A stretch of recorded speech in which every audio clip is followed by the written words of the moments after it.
And to further unpack this, ANN7 business editor Clive Ramathibela Smith joins us live from the newsroom. A very good morning to you, Clive. A Standard & Poor's, which is obviously due next week, currently rates the country at the lowest investment level. Moody's has it at one level above. What are your expectations for today? Any outlook predictions? Oh, top of the morning to you. I think it's very important to understand where we have been and where we are going. Firstly, we know that Moody's, obviously, we're 2 notches just above junk status, and I don't think, really, to be honest, I'm expecting them to downgrade us further. There might be a different outlook. They might just go to negative outlook, but certainly a downgrade.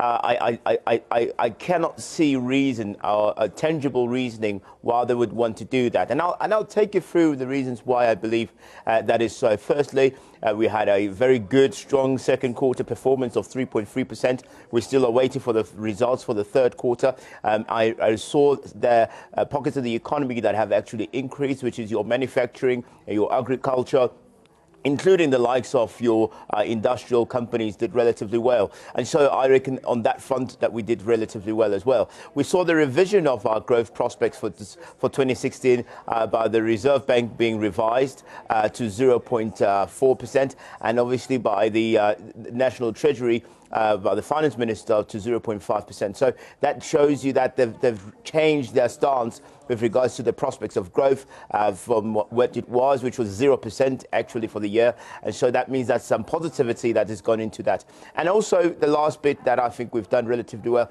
our rand, our currency, has been quite volatile, yes, but mostly very strong in terms of performing against the US dollar. And I reckon that will continue right through till the end of the year. And I think that will contribute positively to the makeup of our economy. And that should be able to render some reprieve or some relief, at least for this particular last quarter, which is so important for our growth prospects when it comes to the 2016 GDP numbers.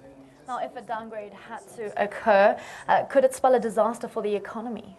Downgrades always happen, and sometimes we don't talk about it as much as we would like to, but definitely something that will be negative in regards to the how investors or foreign direct investment would be looked at in the country. Our debt will be more expensive to repay, and also we'll have, obviously, it will be more reluctant.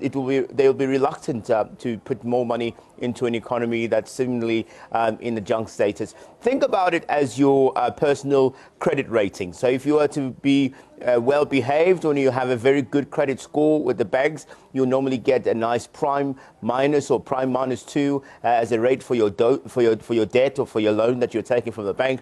And in this case, say your credit rating was to decline. So, for example, maybe you don't pay a few installments in time, maybe your debit orders start to bounce at the bank, and now all of a sudden the bank looks at you slightly differently. So you don't have as much of a strong credit rating as you used to. Now your debt becomes more expensive because you have to pay a little bit more, and it makes it very difficult for you as well if you want to get any other further transactions going. So it's the same way with the country. The country is ratings right now is very important, that the country's got a positive rating. And if we get downgraded, then therefore that means that there's a chance that our debt will increase, and also it will be very difficult to source foreign direct investment to make sure that we run with our infrastructure programs within the country. And now President Jacob Zuma has come out to say that the outcome of the rating agency review, and he says that it's being politicized. What does he mean exactly here, and do you share his sentiment?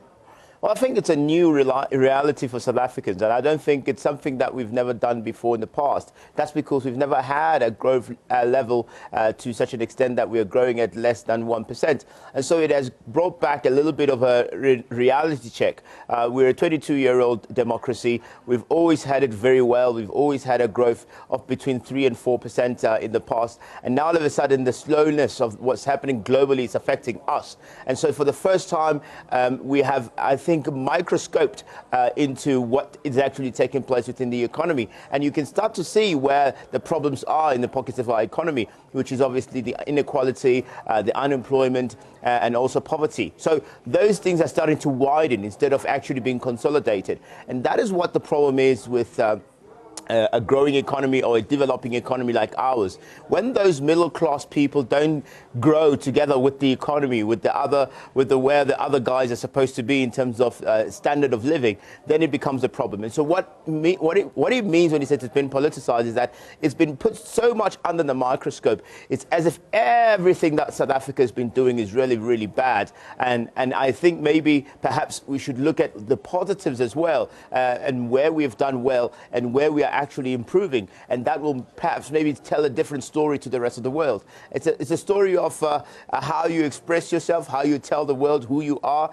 You might do well in other aspects, but there are aspects that need improving. And the president was just saying that if we said a little bit more positive things, for example, like our state-owned enterprises, if we focus just on what's happening at South African Airways and we look at the negativity, but we forget that the likes of Eskom are profitable, the likes of Transnet are profitable, we forget those, and we don't talk about them as much as we talk about the negative effect into our economy.